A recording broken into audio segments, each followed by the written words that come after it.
Health care সেক্টরে কানাডার সকল প্রভিন্সে এবং টেরিটরিতে ব্যাপক একটি চাহিদা রয়েছে। 2025-এর শুরুতে কানাডা গভর্নমেন্ট যে নতুন পাইলট প্রোগ্রাম ওপেন করেছিল তার মধ্যে একটি ছিল কেয়ার গিভার পাইলট। এই পাইলটের আবার দুইটা সেগমেন্ট ছিল। একটি হচ্ছে যারা অলরেডি ইনসাইড কানাডাতে আছেন তাদেরকে পিআরে কনভার্ট করা, আর একটি সুযোগ দেওয়ার কথা ছিল, সেটা হচ্ছে আউট অফ কানাডাতে যারা আছেন তাদেরকে কেয়ার গিভার পাইলট প্রোগ্রামে কানাডাতে এনে জব দেওয়া এবং পিআর দুইটাই একসাথে কার্যকরী করার কথা ছিল। তো সেই বিষয়টি কার্যকরী করতে গিয়ে শেষ পর্যন্ত আর হলো না এবং শেষ পর্যন্ত কানাডা গভর্নমেন্ট সেই প্রোগ্রামটি পোস্টপোন করে দিল বা ক্লোজ করে দিল। তো এই বিষয়টি নিয়ে আপনাদের সাথে কথা বলবো, বিশেষ করে যারা আউট অফ কানাডা থেকে পিআরে অ্যাপ্লাই করার স্বপ্ন দেখছিলেন কেয়ার গিভার প্রোগ্রামের থ্রুতে, তারা আসলে এখন কোথায় যাবেন, তাদেরকে আদৌ স্বপ্ন টিকে থাকবে নাকি তারা এখানে তাদের স্বপ্নটা শেষ, এই বিষয়গুলোর একটা প্রপার গাইডলাইন পাবেন। আনুষঙ্গিক আরও কিছু কথা থাকবে, যারা শুনছেন আশা করছি তথ্যগুলো কাজে লাগবে এবং তথ্যগুলো শেয়ার করার চেষ্টা করবেন অন্যের সুবিধার্থে, যাতে করে যারা এই ধরনের প্রোগ্রামে আসতে চান তাদের ক্ষেত্রে সহযোগিতা হয় এই বিষয়গুলো নিয়ে। Canada closes pathway to permanent residency for caregivers outside Canada।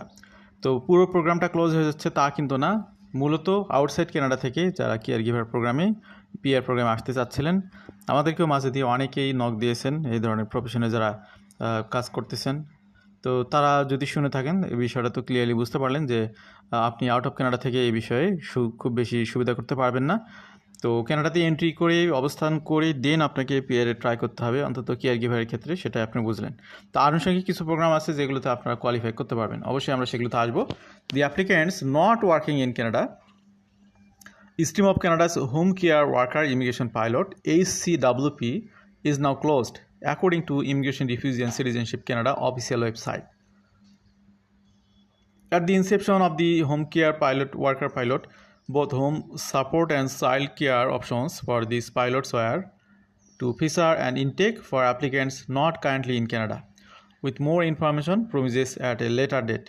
তো যেমনটি একটু আগেও বললাম যে গভর্নমেন্ট বলেছিল যে আপাতত তারা ইনসাইড কানাডা থেকে নেবে, পরবর্তীতে আউট অফ কানাডা থেকে নেবে। তো পরবর্তীতে যেটা নেওয়ার কথা সেটাই মূলত বন্ধ করে দিল। The stream of RCC website was listed as closed on September 29। তো 29শে সেপ্টেম্বর 2025 থেকে কানাডা ইমিগ্রেশন ওয়েবসাইটে এই প্রোগ্রামের পাশে ক্লোজ লেখা শুরু হয়ে গেছে, without ever having open to applications. তো এটা শুরু না হতেই এটা ক্লোজ হয়ে গেল, এই হলো একটা অবস্থা। তো এখন আপনারা কোথায় যাবেন, এখন আপনারা কোন ক্যাটাগরিতে আসবেন, যারা কানাডাতে এখনও আসতে পারেন নাই তারা কি করবেন? Other immigration options for caregivers outside Canada. এবার আপনাদেরকে একটু